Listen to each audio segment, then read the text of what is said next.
So tonight I was able to make some great progress on this Biker Scout helmet project. I got a lot done tonight.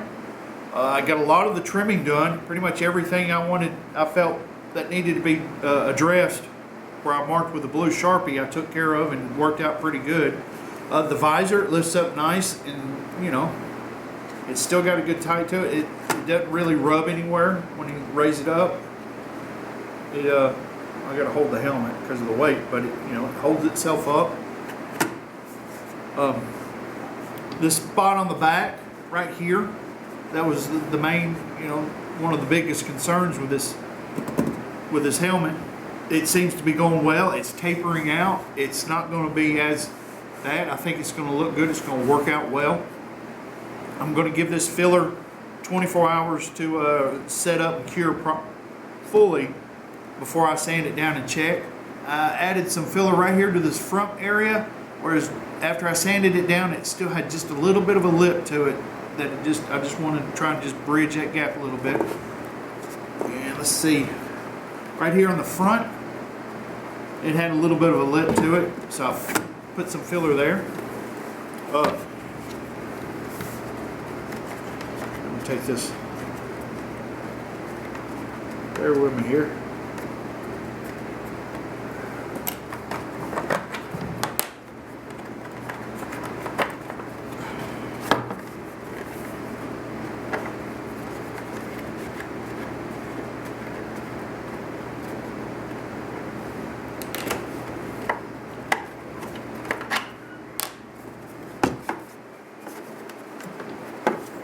Alright, like I said, a lot of areas trimmed out and are working out like I was hoping they would, especially here and right in here, and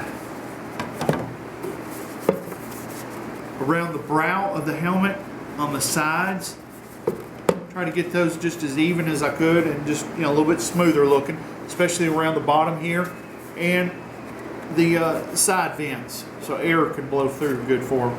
I still need to go back with a straight file and a round file to just clean it up just a little bit more.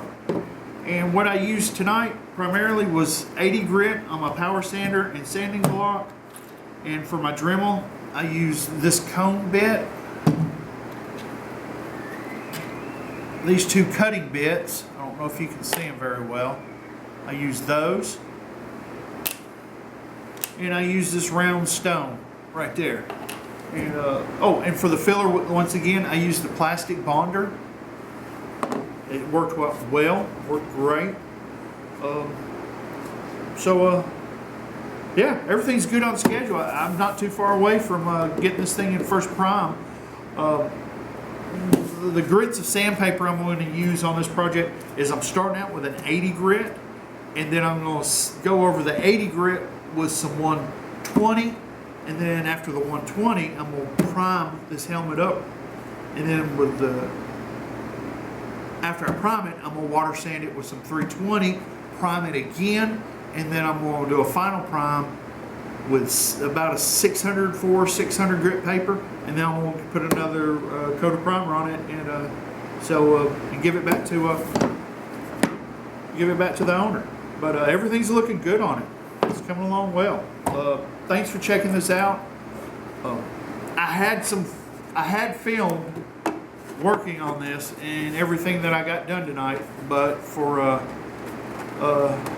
reasons beyond my control, the footage didn't work out, which kind of leads me to share this with y'all, whoever's watching this. I really appreciate you putting up with this young YouTube channel I've got going on. I'm trying to just have a fun channel. I've said many times before, even in my introductory video, I'm not trying to be an expert. I'm not trying to be a professional. I'm just trying to share and show what I'm do when I'm helping folks out with their projects. I've always just tried to transfer over everything I learned from paint and body work and fabricating into this hobby, and just trying to help folks out with their projects, and I just want this just to be a fun YouTube channel. So anyway, with that being said, I'm gonna let this sit for 24 hours, and we'll do some more sanding on it and start the priming process. So thanks for checking things out, and as always, do it for the Empire.